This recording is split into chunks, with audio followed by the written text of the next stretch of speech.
नमस्कार, प्रणाम। मैं आपका अपना विशु राय हाजिर हूँ जुर्म की दुनिया की एक और नई कहानी के साथ। साथियों, आज जो मैं कहानी आपको सुनाने जा रहा हूँ, यह कहानी बेहद हैरत में डाल देने वाली है। दरअसल साथियों, मैं बात कर रहा हूँ राजस्थान के चूरू की। मुझे याद है कि मैं राजस्थान के चूरू की ये कम से कम 12वीं या 13वीं कहानी में सुनाने जा रहा हूँ आपको।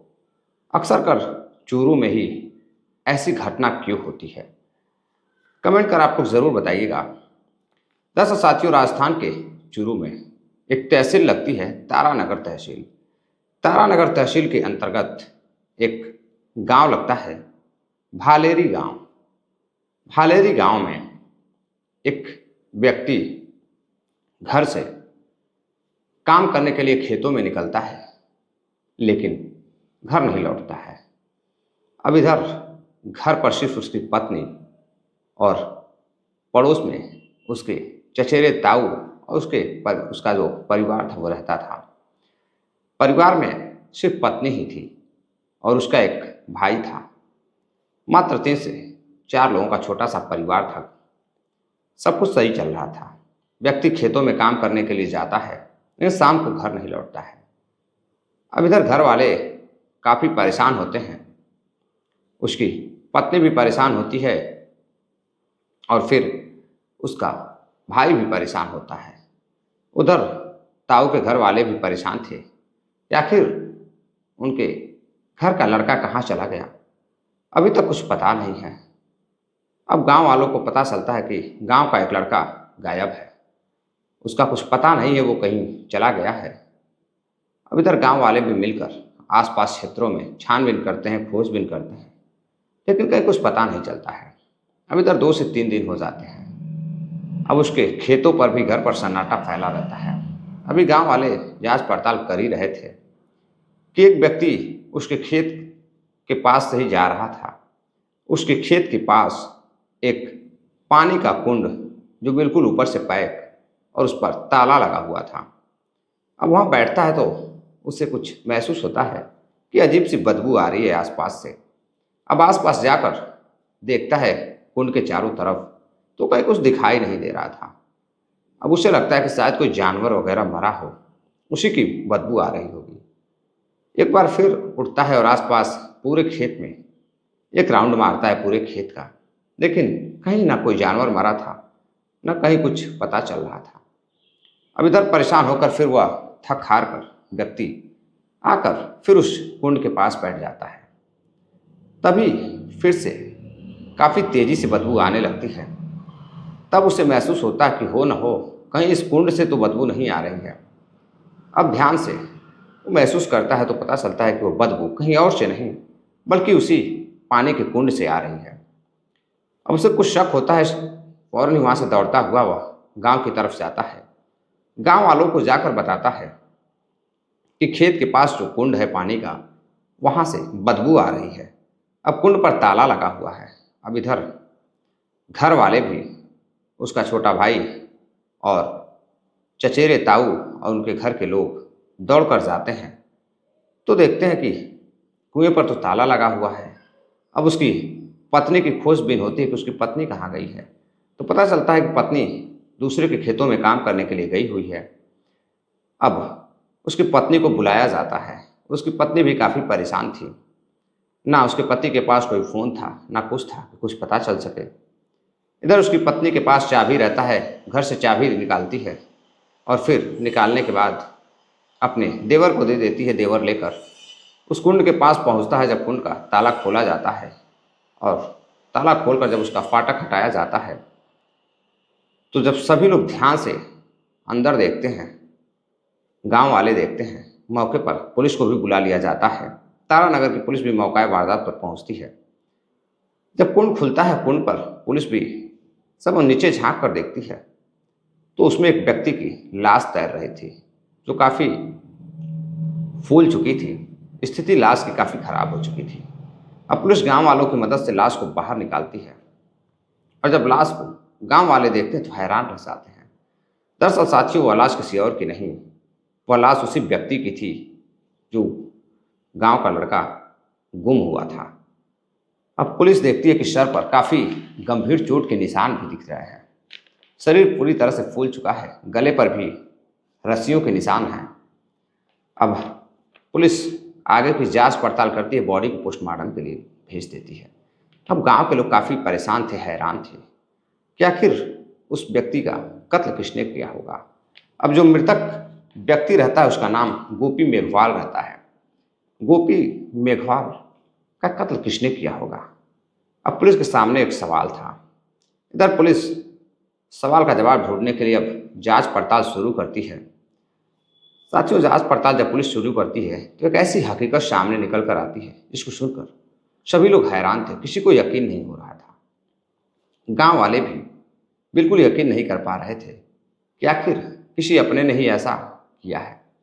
दरअसल साथियों, इस कहानी की शुरुआत होती है आज से ठीक 1 साल पहले। 1 साल पहले जो गोपीराम मेघवाल रहता वो अक्सर कर खेतों में अपने काम किया करता था, लोगों के भी खेतों में मेहनत मजदूरी किया करता था, अपने परिवार को चलाता था। अब इधर माता पिता की मौत हो चुकी थी, घर पर एक छोटा भाई और गोपी मेघवाल 2 लोग रहते थे। समय बीतता गया। अब समय देखकर घर पर एक पत्नी की ज़रूरत पड़ती थी, एक औरत की ज़रूरत पड़ती थी जो घर की देख रेख करे, काम धाम करे। अब इधर गोपी मेघवाल के लिए एक रिश्ता आता है, काफ़ी अच्छा खेती वगैरह रहता है। रिश्ता गोपी मेघवाल और उसके भाई को काफ़ी पसंद आता है। इधर वो शादी कर लेता है। शादी करने के बाद साथियों, अब सब कुछ अच्छा चल रहा था। जिस तरह से खेती किसानी करने वाला गोपी मेघवाल, उससे भी बेहतर, गोपी मेघवाल से भी काफ़ी बेहतर, काफ़ी मेहनती उसकी पत्नी, जो कि बेहद ही खूबसूरत। और इधर अब दोनों काफ़ी खुश थे। इधर आए दिन रोज़मर्रा की तरह ज़िंदगी गुजारने के लिए मेहनत मजदूरी कर देवर भी अपना काम धाम चलाता था, घर के खर्च चलाता था। उधर पति गोपी भी खेतों में काम करता, ये खेतों की रखवाली करता और पत्नी भी खाना वगैरह बना कर ले जाकर खेतों में देने के लिए जाती थी। अब इधर समय बीतता गया। इसी दौरान वह एक खेत में काम करने के लिए जाती है। खेत में काम करने के लिए जब जाती है तो वहाँ कई औरतें रहती हैं, तरह तरह की बातें करती कि भाई अब तुम इतनी खूबसूरत हो, तुम खेतों में काम क्यों करती हो, तुम्हें तो घर पर रहना चाहिए, दुल्हन की तरह रहना चाहिए। हम लोगों की तो मजबूरी है, तुम्हारी क्या मजबूरी है, इतना ज़्यादा खेत है, तुम्हारा पति भी काफ़ी मेहनत मजदूरी करता है, खेती बाड़ी करता है, तुम्हें खेतों में काम करने की क्या ज़रूरत है।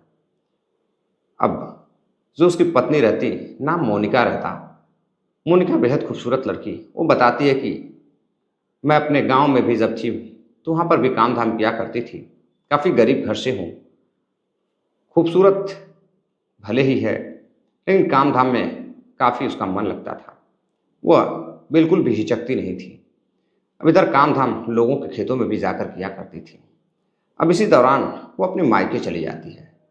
जब मायके जाती है तो वहाँ उसकी मुलाकात होती है एक लड़के से।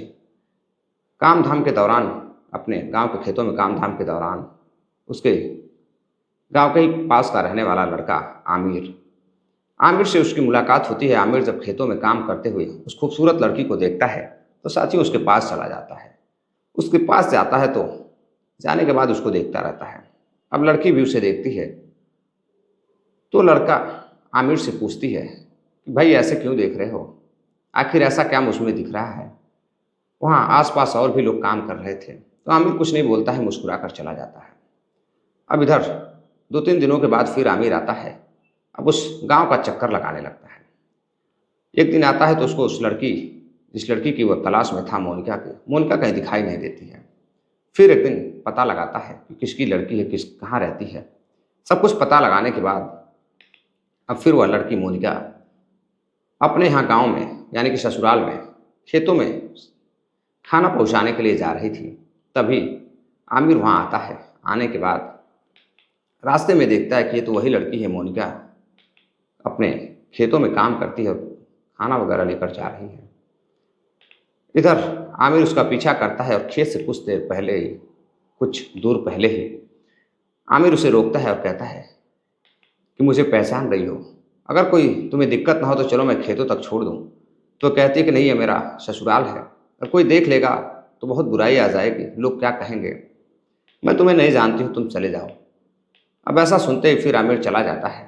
लेकिन अब आए दिन आकर उसका चक्कर काटता था। लोगों को खेतों में काम करते हुए जब वह देखता था तो उसे काफ़ी गुस्सा आता था। वह नहीं चाहता था कि उसकी मोनिका यानी कि प्रेमिका किसी के खेतों में काम करे। अब इधर मोनिका लोगों की बातें सुनती थी कि तुम्हें तो घर पर रहना चाहिए, काम धाम क्यों करती हो, तुम्हारा पति तो है ना काम करने वाला, इतनी खूबसूरत हो, तुम्हें घर पर बैठकर घर का काम देखना चाहिए। लेकिन मेहनती लड़की मोनिका अब इधर एक दिन फिर जब वो बाहर निकलती है और खेतों में जाते ही उसकी मुलाकात फिर से आमिर से होती है। और आमिर अब उससे बातचीत करने लगता है और उसे बताता है कि तुम इतनी खूबसूरत हो। वो मोनिका की बेहद तारीफ करता है। तुम्हें खेतों में काम नहीं करना चाहिए, तुम्हें तो राष्ट्रीय ठाट की तरह घर पर रहना चाहिए, तुम्हारी कोई गलती नहीं, तुम्हारी शादी ही ऐसी जगह हुई है कि तुम्हें काम तो खेतों में करना ही पड़ेगा। अब इधर बातचीत करते करते मोनिका को आमिर काफ़ी पसंद आने लगता है। अब वह उस आमिर पर दिल हार जाती है और मोनिका अब आमिर को पसंद करने लगती है। इधर आमिर अपने प्रेम जाल में मोनिका को फंसा लेता है और फंसाने के बाद अब मोनिका से बातचीत करने लगता है। धीरे धीरे अब मोनिका का नंबर भी मिल जाता है। अब आए दिन मोनिका से बातें करता, धीरे धीरे बात अब इस कदर बढ़ जाती है कि मोनिका अब उसके प्यार में बिल्कुल डूब जाती है। इधर हैंडसम लड़का आमिर भी उसके प्यार में बिल्कुल डूब जाता है। अब दोनों एक दूसरे से घंटों घंटों बातें करते। खेतों में मोनिका काम करने जाती तो खेतों में बैठकर अपने प्रेमी से फ़ोन पर भी बातें करती और कभी कभी मुलाकातें भी करती। अब इधर एक दिन आमिर को मन करता है मोनिका से मिलने को। मोनिका अपने माई के पास यानी कि मायके माँ के पास जाने के लिए तैयार होती है और अपने मायके चली जाती है। मायके जाने के बाद इधर पति खेतों में काम कर रहा था, उधर आमिर से मिलती है छुप छुप कर। आमिर उसे अपने उसके गांव से कुछ दूर ले जाता है अपने कमरे पर, और कमरे पर ले जाने के बाद अब उसके साथ बातचीत करते करते दोनों इस कदर बेकरार हो जाते हैं कि एक दूसरे के साथ शारीरिक संबंध बनाने लगते हैं। अब इधर शारीरिक संबंध का दौर चलने लगता है। छुप छुप कर मोनिका अपने प्रेमी आमिर से मिलती, आमिर से अपने दिल की बातें करती, संबंध बनाती, समय व्यतीत करती और फिर अपने घर चली जाती थी। अब इधर एक दिन गांव में उसका जो ताऊ का परिवार रहता है, ज़मीनी विवाद में आपस में गोपी और गोपी के भाई और उनके घर वाले ताऊ झगड़ा होता है, आपसी विवाद हो जाता है। अब विवाद में दुनिया भर की धमकियां भी मिलती हैं कि मैं तुम्हें देख लूँगा, तो फिर गोपी कहता मैं भी तुम्हें देख लूँगा। अब आपसी विवाद होता है जैसे आमतौर पर गांव में देहातों में होता है, लोगों में होता है। अब ऐसा ही झगड़ा होता है। अब झगड़ा काफ़ी बड़े स्तर का हो जाता है। अब आए दिन कभी ना कभी झगड़े होते थे ज़मीनी विवाद को लेकर, घरेलू मामला था, आपसी विवाद था। अब इधर एक दिन आमिर अपनी प्रेमिका मोनिका से मिलता है तो कहता है कि देखो, मैं तुमसे शादी करना चाहता हूँ और मैं चाहता हूँ कि तुम मेरी दुल्हन बनकर बिल्कुल रानी की तरह रहो। अब इधर मोनिका भी उसे काफ़ी पसंद करती थी। वह भी कहती है ठीक है, मैं बहुत जल्द तुम्हारे साथ शादी कर लूँगी, लेकिन तुम्हें एक काम करना होगा। अगर तुम्हारे अंदर दम है तो फिर तुम करके दिखाओ।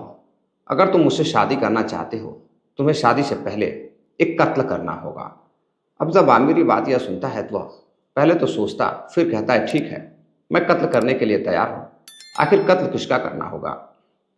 लड़की बताती है कि हमारे पड़ोस में हमारे घर से झगड़ा चलता है, तुम मेरे पति का अगर कत्ल कर दो तो फिर लोगों को लगेगा कि कत्ल उसी ने किया है और पड़ोसी पकड़े जाएंगे, और देवर का भी मेरे पति से उतनी बनती नहीं है तो शक के घेरे में देवर भी आ जाएगा।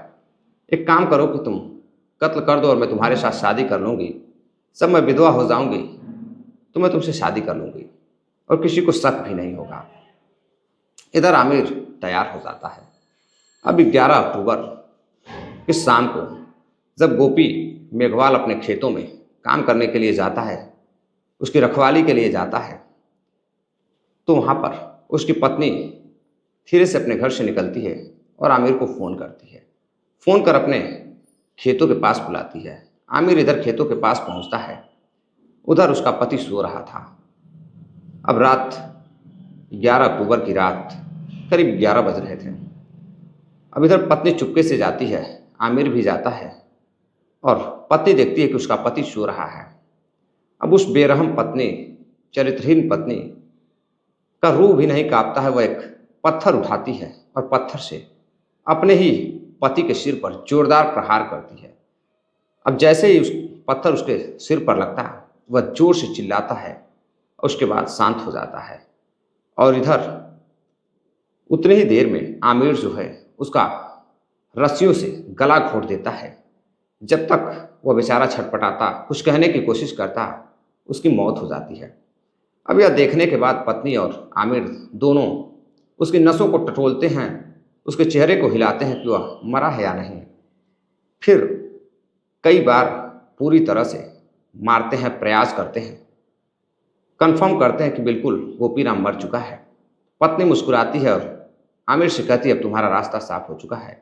इधर आमिर कहता है कि अब तुम्हारा भी रास्ता साफ हो चुका है, अब हम दोनों एक दूसरे से शादी कर लेंगे।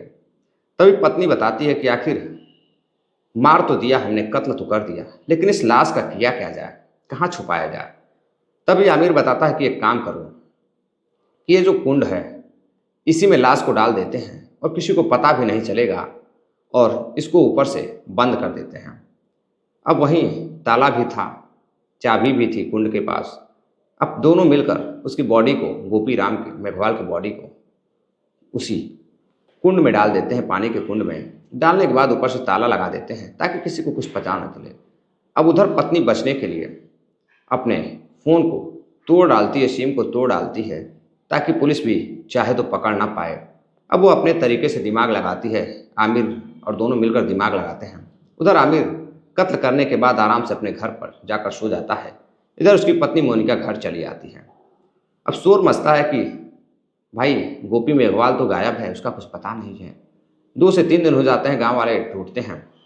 5 दिन बाद गांव वालों को कुंड से बदबू महसूस होती है, तो गांव वाले पुलिस को फ़ोन करते हैं। पुलिस ताला तोड़ती है तो सारा मामला सामने आ जाता है। अब पुलिस सबसे पहले प्रारंभिक जांच जब करती है तो पता चलता है कि मामला तो आपसी विवाद का था। ताऊ के घर से भी झगड़ा चलता था और घर पर भी देवर से बातचीत नहीं उतनी होती थी। तो कहीं ना कहीं देवर यानी कि जो उसका ताऊ है, उसके लड़के को और देवर और पत्नी को पुलिस गिरफ्तार करती है पूछताछ के लिए। बाद में पता चलता है कि इन दोनों का कोई हाथ नहीं है। अब पत्नी से जब पुलिस पूछताछ करती है कि इतने दिनों तक तुम क्या करती रही, तुम्हारा पति गायब था और तुम दूसरे के खेतों में काम करती रही, आखिर ऐसा क्यों? तुम्हारा फ़ोन कहाँ है जिससे तुम बातें करती थी? पत्नी कहती है कि मैं खेत से काम करके आ रही थी तो मेरा फ़ोन गिर गया था तो टूट गया है। पुलिस टूटे हुए फ़ोन को मंगवाती है। फ़ोन का एक एक हिस्सा पुलिस देखती है। पुलिस को साफ पता चलता है कि यह फ़ोन गिरने से नहीं टूटा है, इसे तोड़ा गया है। अब पुलिस उसकी पत्नी मोनिका पर शक करती है।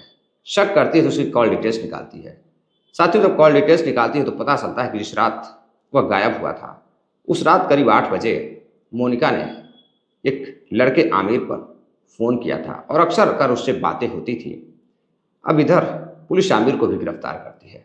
दोनों को गिरफ्तार करती है, पूछताछ करती है तो मामला समझ में आता है। इधर पत्नी बार बार सिर्फ यही कह रही थी कि मैं तो प्रेम करती हूँ आमिर से, मेरी काफ़ी दिनों से नाजायज़ संबंध है, अवैध संबंध है, लेकिन मैंने कत्ल नहीं किया है। पुलिस उसे गिरफ्तार तो करती है, आमिर को भी गिरफ्तार करती है और दोनों को जेल भेज देती है। लेकिन पुलिस अभी भी अपने अलग एंगल से जांच कर रही है कि कहीं ऐसा ना हो कि कोई और भी व्यक्ति इस केस में शामिल हो। कत्ल गोपी मेघवाल का होता है और राज उसके पत्नी के नाजायज संबंधों का खुलता है। लेकिन अभी भी गांव वाले कन्फर्म हैं कि मोनिका ने ही अपने पति को मारा है। लेकिन पुलिस चाहती है कि कम से कम दूसरे एंगल से भी जांच किया जाए, कहीं ऐसा तो नहीं है कि ज़मीनी विवाद में किसी और ने ही मारा हो। क्योंकि उसकी पत्नी बार बार यही कह रही है कि मैंने नहीं मारा है। और उधर आमिर भी अपनी अलग सफाई दे रहा है, लेकिन पुलिस पूरी तरह से कन्फर्म है कि मामला प्रेम प्रसंग का ही है। तो साथियों, ये थी पूरी कहानी। कहानी इसको सुनाने का उद्देश्य आपको जागरूक करना है, किसी को हैरान करना या परेशान करना नहीं है। कहते हैं साथियों कि पत्नी जब चरित्रहीन हो जाती है और वह जब किसी के इश्क में पड़ जाती है तो वह किस हद तक जाएगी यह किसी को पता नहीं होता है, और उसके बाद अंततः एक कत्ल होता है। तो साथियों, अपना प्यार दीजिए, सपोर्ट दीजिए। अगर आप चैनल पे नए हैं तो चैनल को सब्सक्राइब करिए। मिलते हैं एक और नई कहानी के साथ, तब तक के लिए अपना ख्याल रखिएगा। नमस्कार, जय हिंद।